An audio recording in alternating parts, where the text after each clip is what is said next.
What's up, guys? Welcome to the channel today. We're back for week 3 of Flex Friday. We're stoked for the weekend. Hope you are too. I'm here with Andy again, Mr. Cheesehead. He's got the Packers gear in the back. Andy, how you doing today? I'm doing great, man. Did not expect to pull off the win last week, but shout out Josh Jacobs, shout out Malik Willis, shout out everybody on the Packers, man. That was quite the rushing performance out there. Yeah, I mean, dude, sometimes you just turn back the clock and you have one of those games. So if you guys haven't been to the channel before, Flex Friday, Andy and I give you some of our favorite flex picks. But keep in mind, these are realistic flex picks. These aren't guys that are automatic starts in smash games that everyone's playing. We're trying to do some guys on the line between start and sit, or some guys that maybe in some situations you could even pick up. And then after that, we're going to do some QB and tight end streamers as well, guys who probably are on the waiver wire that you can maybe add and put into your lineup this week. But Andy's going to get us kicked off with one of his flex plays for the week. Andy, looks like you're going with the Bengals game Monday night. I am loving where these Bengals are right now. You know, and a theme this year might be targeting this Washington secondary. I think I've done it in the first 2 weeks and got to keep that train rolling. We've got an 0-2 Bengals team backed into a corner, playing at home against a non-conference team, which is a bad team coming off a win. I mean, I love this spot for all the Bengals pass catchers. I'm going to be looking to bet Jamar Chase over his yards. I feel like he's going to have a huge game. And I feel like this whole receiving core in general, you can kind of play them. Obviously, T. Higgins has been out the first 2 weeks with his hamstring injury. It looks like he's probably going to play, which almost has me a little nervous. Just we've had this happen before where he's been hurt. He comes back, plays 2 snaps, sits the rest of the game. I don't think that's going to happen a second or a third time in his career, but you know, who knows? So I think I'm playing him if he's starting. If he's not, I love Yoshi Boss. You know, he had a decent target share the last week. I think, you know, just targeting this Washington secondary against this Bengals team who should have a much better passing attack against this team is a way to score fantasy points.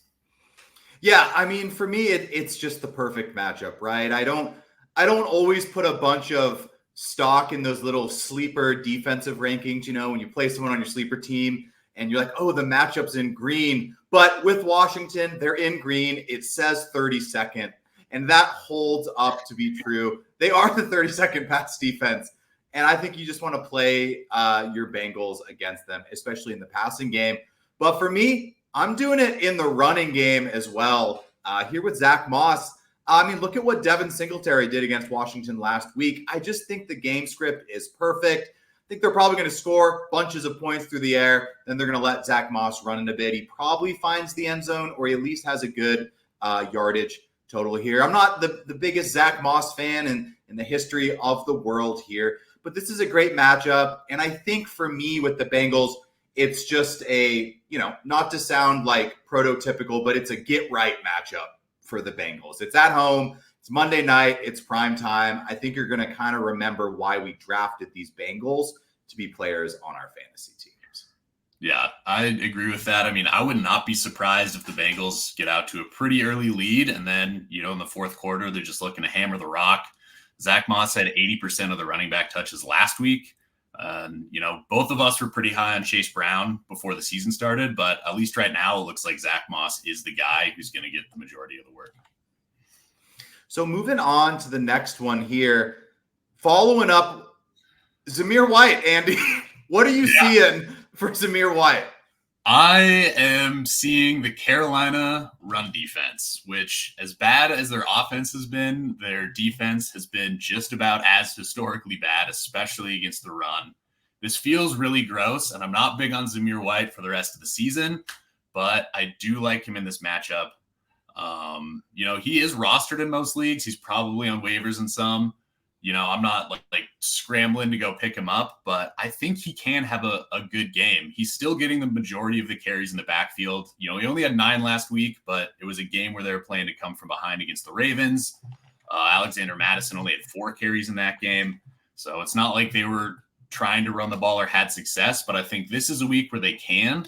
And I'm happy starting him this week and then hopefully he has a big game, and maybe you can trade him to a team who needs a running back and sees his last game performance and says, oh, maybe here's a guy I can start. So I'm not looking to keep him long term, but if there's any week you can play him, it's this week. I think if he puts up a dud, he is very much droppable.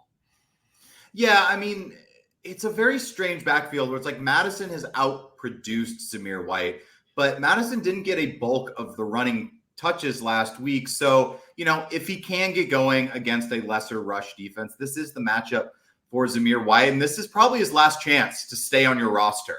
If he's not going to put up anything against Carolina, I think you cut Zamir White. But to our weekly pick, honestly, just start this dude every week moving forward. The man of the hour, Rashid Shaheed. On cue last week, Shaheed broke another bomb touchdown from Derek Carr. And at this point, unless you have a stacked team with a stacked lineup, I don't really see a reason you can't slot Shaheed in there at the flex, especially if you're looking for upside. Now, obviously, we're going to play Olave over Shaheed, even though Shaheed has technically outscored Olave. Even all the prop bets show Shaheed is going to be projected less than Olave. But Shaheed's such a deep threat. He gets the perfect coverage due to how the Saints have been playing. And they're just the surprise offense of the year. And I remember coming into the season, I had one team. I had Kamara and I had Olave, and I came out of that draft and I went, oof, 2 Saints. I don't know how I feel about that. And now I'm looking at my lineup. I'm going 2 Saints. Like, let's go. And, sometimes it be like that. And I really do kind of believe with a lot of these like flex players or streaming tight ends or streaming quarterbacks, you kind of just ride the hot hand and you just play him until he lets you down. And Shaheed has not let us down yet. And on top of that, the Eagles secondary, man, according to NFL Pro, which is like a stats, next gen kind of thing, 26th in passing efficiency. They give the Saints a 5-star matchup against that secondary. It could get bad. This could be a very high scoring game for the Saints offense again. Yeah, I totally agree. I mean, Shaheed currently the wide receiver 6 on the year, which big Rashid Shaheed fans, we love it. I don't necessarily think he's going to finish the year there, but I mean, this new offense that they brought in last year, they were last in terms of play action, running it on like 13% of plays. This year, they're first in their play action rate, which is awesome for setting up those deep shots. You get the defense to come in a little bit, faking it to Kamara. It allows Shaheed to get, over the top and get those huge touchdowns. And that's what we've been seeing. So, I think this is a great play. And yeah, like you said, bordering on like must start every week territory. 100%. So moving into the Seahawks game, Andy, JSN, week 1, he disappointed us, but week 3, is it his redemption week? Well, I think week 2 was almost his redemption week. It had his first 100-yard game, 16 targets last week. I was just a little bit early when I recommended him week 1, played him week 1, benched him week 2, just catching that zigzag of game. So hopefully we keep it in the right direction. Obviously playing against the Dolphins this week at home. The Dolphins last week let Khalil Shakir was the leading receiver for the Bills, who really didn't have to throw the ball. It was really the James Cook show on Thursday Night Football. We've got Jalen Ramsey, who will probably be matching up against DK Metcalf a little bit more. So I do like this matchup for JSN. I don't expect 16 targets again, but they at least showed that they can win when he is a focal point of the offense. And, I project that more moving forward.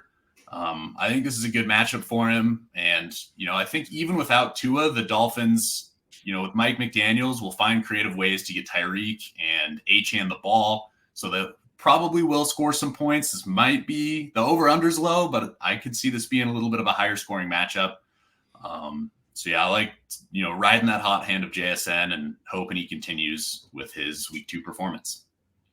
Yeah, I mean, Miami defense actually has a 0.21 EPA against the pass, which I was looking up 3-year average for EPA. That would be averaging a bottom 5 defense against the pass. So it does look to be a good matchup. And like you said, I mean, coming off that big week last week, maybe they did kind of figure out how to involve JSN more into this offense, especially, no Kenneth Walker again for the second week. I like Charbonnet as a streaming option. This has nothing to do with Zach Charbonnet, but he's not Kenneth Walker. He's a worse player than Kenneth Walker. And so it's not surprising that they threw the ball a little more last week. And on to our last flex play of the week. I had to toss this guy in. Maybe it's just to convince myself, but I do believe he has some potential to be in your flex position, or maybe in a lot of cases, he probably is slotting more in as like an RB2, but for an RB needy team. So he's kind of viewed more as that lower flex position. Carson Steele, man, I think he's probably going to get the first crack at some of these early down touches. I don't really project him to be this 20 touch a game guy, but he's a big guy. He already has had red zone touches for the Chiefs, even with Pacheco in the lineup. And that's kind of what I'm banking on. If you have to bet one of these running backs to score a touchdown, I think Carson Steele has the best chance.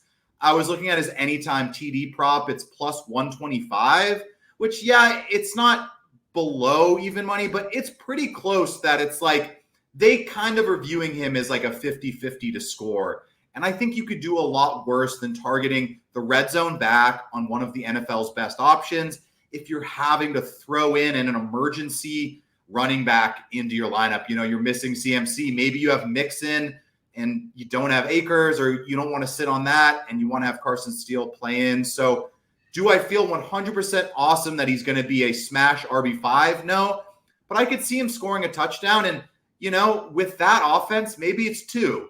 Maybe Andy Reid wants to prove a point that it doesn't matter. I mean, sometimes these coaches do that just to kind of like rub it into other people's faces that they can do what they want. I swear every time I play against Aaron Rodgers in fantasy, he does that. He will just throw in the red zone instead of handing it off because he wants another touchdown on the score sheet. So Carson Steele, I think he scores this week. Yeah, I mean, I'm starting him in a couple leagues where I've been dealing with injuries at running back, and definitely a little bit nervous, but also optimistic. You know, he definitely profiles the goal line back. Dude had a pet alligator. I mean, I just love hearing random stuff like that. I feel like this guy's tough as nails. We got Peyton Hillis 2.0 on the squad. So, you know, I don't think Kareem Hunt is going to factor in much this week, just being re-signed. And Steele seems like the guy who's going to, like you said, get that first crack. And then we have a collaborative pick between the two of us, Andy. Who's our emergency guy if you have to add someone off waivers for the week? This week, we got Juwan Jennings, who's available in 65% of sleeper leagues still and looks to be the wide receiver too. We got no Debo, no Ricky Pearsall, no CMC, potentially no Kittle. I mean, this is a Niners team that is, you know, really, really banged up on the offensive side of the ball. Somebody's going to get touches, and they're playing against the Rams, who got absolutely torched by the Cardinals last week. They've got a bunch of injuries on their defense too. So, you know, 49ers coming off a loss. I think they're going to be all guns a-blazing, playing in a divisional game. So, you know, Juwan Jennings has had some opportunities before and hasn't really produced amazing fantasy stats, but I don't think he's been in games where there have been this many injuries on the San Francisco offensive side of the ball. So he will get those opportunities, and I think he's good enough where he can capitalize. He's there. I mean, he really is there on waivers to pick up. Like you said, 66% of leagues. I saw him get picked up in some of our leagues. He's still sitting there in others. It really kind of just depends on the need of your league. Before we move into the streaming section of the show, as we're going to do every week, we're just going to take a peek at our picks from last week and update you guys on our hit rate for the season. So going first over Andy, obviously Shaheed and Danny Dimes had absolutely monster weeks. As we already told you about Rashid Shaheed, we love the dude. I love Danny Dimes. Not that I think he's amazing at football, but I love the dude. So Andy we're calling it 2 for 3. We're going to call the RB30 and the wide receiver 30 a wash. His hit rate for the year is 4 out of 7. I had a slightly worse week. I did go big on J.K. Dobbins, but Zeke, Robinson, Juwan Johnson, pretty bad weeks. Field was fine. I don't think he killed you. He didn't impress you, but, you know, sometimes when you aim a little lower for some of these players like a Justin Fields or a Wan'Dale Robinson, the expectation is not QB5. The expectation is, can I let the other guys on my team win me the week instead of having this streamer absolutely burn me? But Andy's going with a stack for his streamer QB of the week. Yeah, so we got, Geno Smith going along with JSN. The Dolphins have been 27th in their pass rush so far this season, which bodes well for the Seahawks offensive line, who have also struggled in pass protection.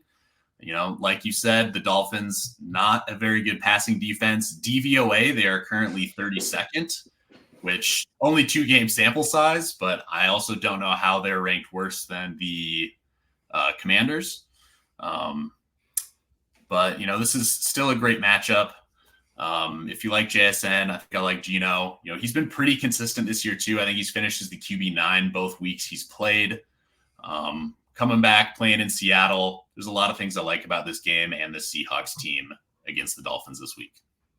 Yeah, I mean, according to NFL Pro, 29th passing efficiency defense for the Dolphins. So I think all the numbers are lining up to say this should be a pretty easy team to pass against.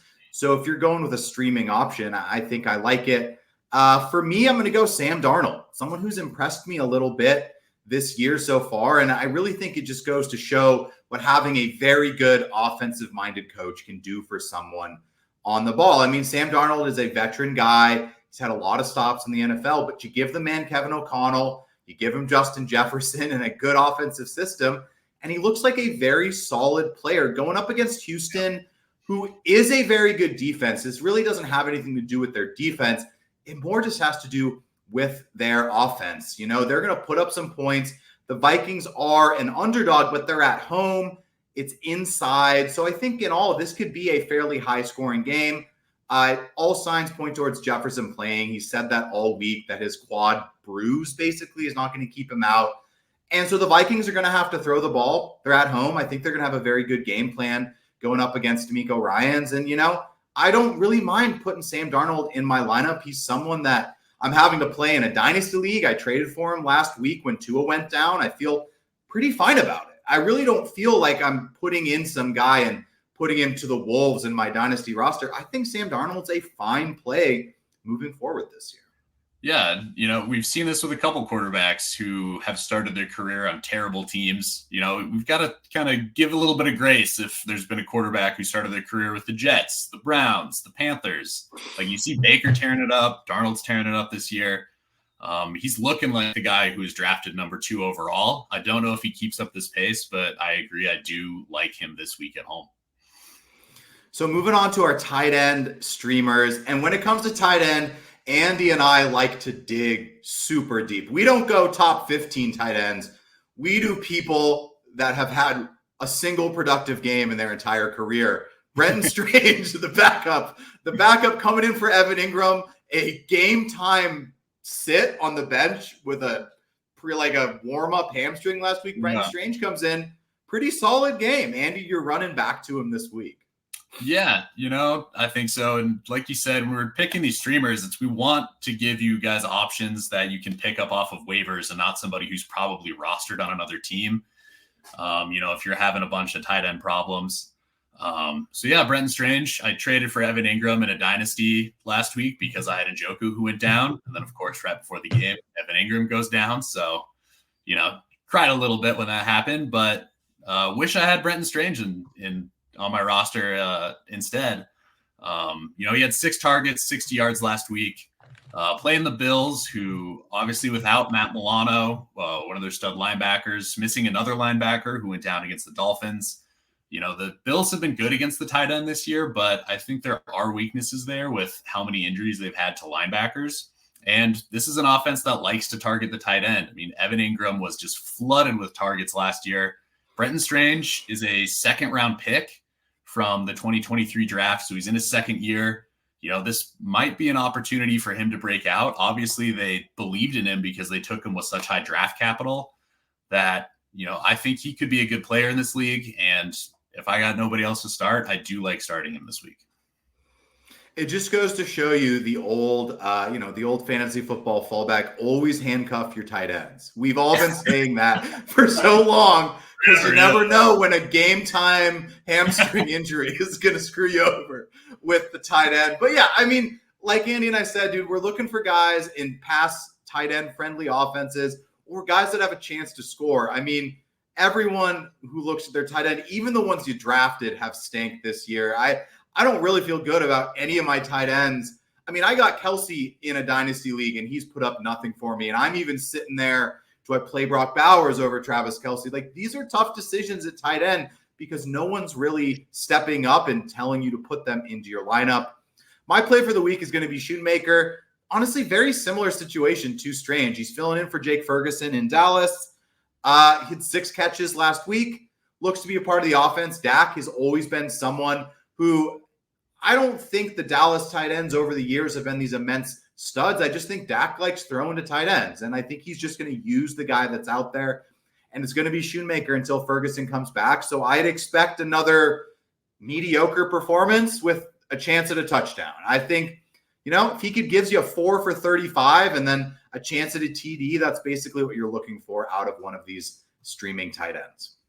Yeah, I mean, he went 6 for 6 last week. Which would be phenomenal for how the tight ends have been doing this year.